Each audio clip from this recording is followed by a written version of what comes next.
Hi, family. So, I wanted to make a confectional diary conversation with you guys because I have some things on my mind. So, in a confession, so last week, I believe Thursday, my car was repoed. Now, my car has never been repoed in my life. Okay, so um, honestly, I didn't even know my car was taken. I didn't know until Friday, I believe. Um, and no, my car was taken Wednesday, I believe. And then Thursday is when I found out. And so, um, I didn't even know until I told my children to go outside and take the garbage out because they had been in the house all day. Because I'm a hybrid. I work half at home and half in the office. And they had been in the house all day, so I told them to go take out the trash to get some fresh air. When they came back in, they were like, "Mom, like, did you move the car?" And I'm like, "No." They're like, "Oh," and I'm like, "What's going on with the car? Why y'all saying that?" And they're like, "Oh, because we don't see the car out there." So I look out the window, and my stomach, like, it drops. So I'm like, okay, what is the first thing I do? I'm like, okay, do I call 911? Because I didn't know that it was repossessed. So I wind up, um, something told me to call my dealer or where I got the car because I thought um, maybe they took it. And I called and it was like, no, if it was repossessed, then it's not us, it's the people you got the loan from. I'm like, oh, okay, I don't know. This never happened to me before. So I wound up calling the place I got the loan from. Had to find the information to call them. Once I called them, and I was like, well, backing up, the dealer was like, you should call 911. I'm like, well, I don't know if somebody stole it or if somebody took, or if like the place that I got my loan took it. I'm not sure. And so she was like, well, are you behind on your payments? I was like, I'm behind 1 month. And I was like, I was actually paying that on Friday. And mind you, it was Thursday. So I only had 1 day to pay for it. And so she was like, oh, wow. I was like, and I had this car for 3 years. I'm surprised they did it for 1 month. So she was like, yeah, well, just call your loan and the place I gave you the loan and see.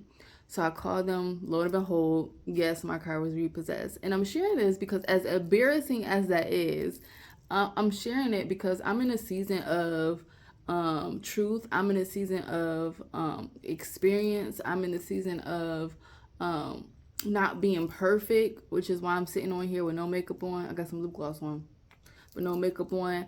I really want to like be as authentic as I can. So going back to the story, I called. They told me Lona Maho was repossessed, and I'm like, okay, can you tell me like what do I have to do because this never happened? So they told me all the steps of what to happen, and they gave me the information where my car was told to.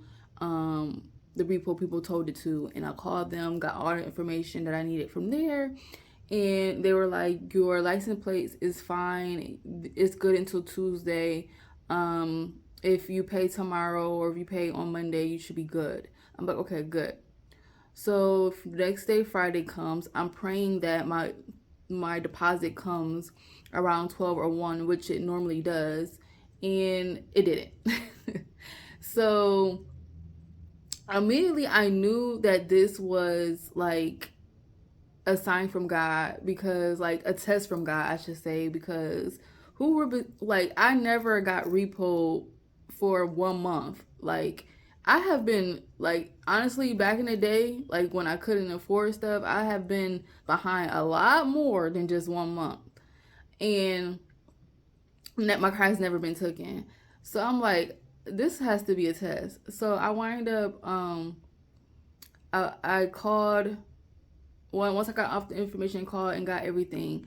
um that Friday, like I said, it didn't come in at 1. It wound up coming in after 5 o'clock. So obviously everything is closed. So I wind up just still calling the my loan company, because they're still open till like 9 o'clock. I'll call them, pay for the payment, and they was okay. We're gonna release your papers, and it'll be there Monday morning. You can call the repo place and go from there. So, so she was like, if you have any fees and you can't pay the fees, then just call us back and we will waive the fees for you. I'm like, okay, great. Now, this is not the fees for repossession. This is like some other fees for, like, I think storage or something. I'm not really sure. But I definitely had to pay fees on top of that 1 month that I owed.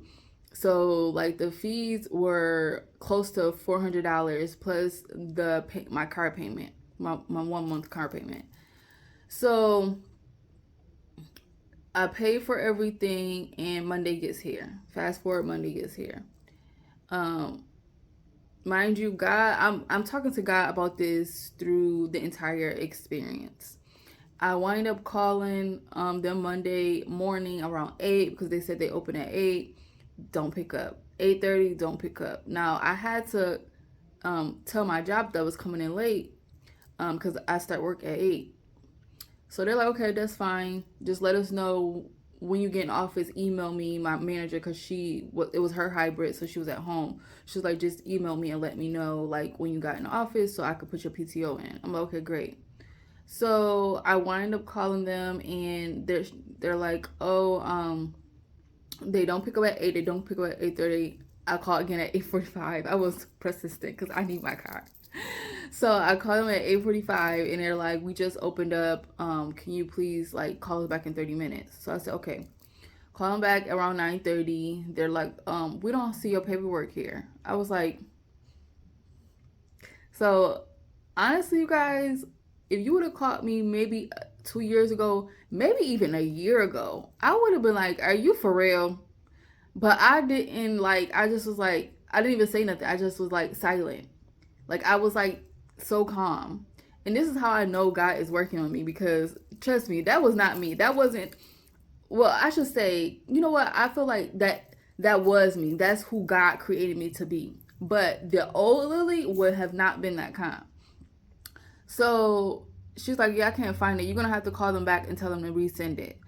So I was like, I took a deep breath. I was like, okay, thank you.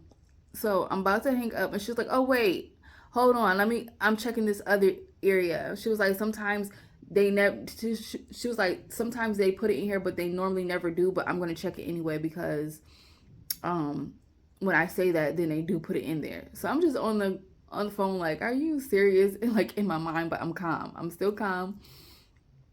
So she's like, oh, let me just see. So she checks, and she's like, oh yeah, this is you. So I'm like, okay, thank you. She was like, yeah, no problem. So she was like, okay, so what time do you want? I set up my time to get the appointment because it's a certain time that you could come pick up your car. So I wind up setting my time, and then she was like, okay, I'll see you at the time. So we hang up. Immediately after, the number's calling me back. She calls me back and tells me, oh, we don't have your license plates, so you're gonna have to go get those before you come. Mind you, I just booked my appointment for like probably 2 hours in advance of the time that I called. So I'm like, immediately, I'm like, but ma'am, someone told me that, the person told me there that they first of all, they give you 11 days. That's state law. That's New York state law. But the actual repo place employee there said that I'm good until Tuesday. And she was like, I don't know who told you that, because your license plate was turned in the first day. So I was like, I immediately just started crying. I'm not even gonna hold you. Tears started coming down my eyes. And she was like, I'm so sorry. Like, I'm like, it's okay. So I'm like, okay, bye, thank you. So I hang up, and I'm like, I take a deep breath, and I'm like, you know what? I'm not going to be defeated. I wipe my eyes. I said, what do I have to do? I started from there. I called DMV, got all the information I needed, called a family member, asked my aunt if she can take me to the places, because I'm like, I don't have enough to do Uber and pay for this registration, because my registration is there. And I had to pay for this registration. The repo said it, and the DMV said I had two different people from DMV because I called twice, and they both said I had to pay for a new registration. So I'm like, okay, I can't afford to do no Uber and pay for this registration, because remind you, not only did I pay close to $600 for this for my car to come back, but I also paid for rent. I also paid for my phone bill. I also paid for groceries. Like, I had mad stuff I had to pay for. So I'm like, I need to save some money somewhere. So I called my aunt. She agrees to take me. Thank God, bless her heart. My aunt is 81 too. She is everything. So she winds up coming and getting me. She takes me. I go to DMV. It doesn't take too long. I'm probably there about an hour. And when I walk up to the front, the register, the lady's like, it took her like 5 minutes to do my stuff. And then she's like, okay, you're all set. And I was like, that's it? And she was like, yeah. How about I didn't even have to pay?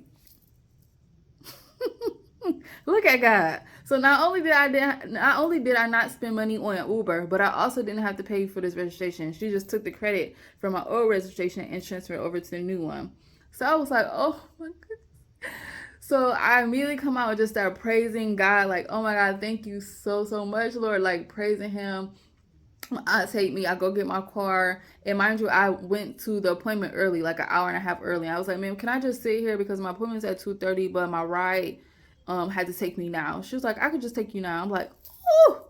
So not only did I not have to pay no fees for the repo, so I never even had to call the loan company to get them to waive it.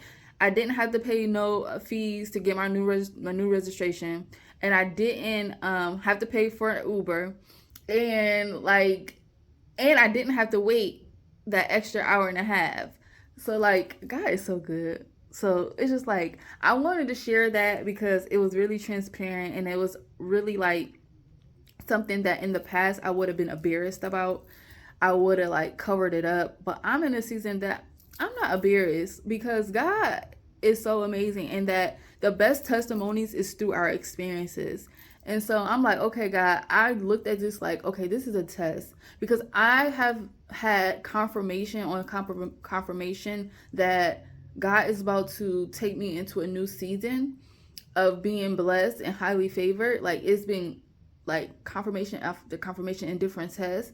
So I feel like God was telling me, like, listen, I want you to get your finances in order, because this next stage that I'm about to take you, you cannot go into this next stage not organized with your finances and not, together. And not that I wasn't like organized, but I was putting some stuff, like I'm planning this Disney trip for my daughter, which I don't regret, for my daughter. So the reason why I was behind that 1 month is because I had to pay for a part of the trip. So I was switching my funds around. You know how you switch your funds around to make it work, honey. So that's what I did. And lo and behold, I shouldn't have not done that. I should just wait.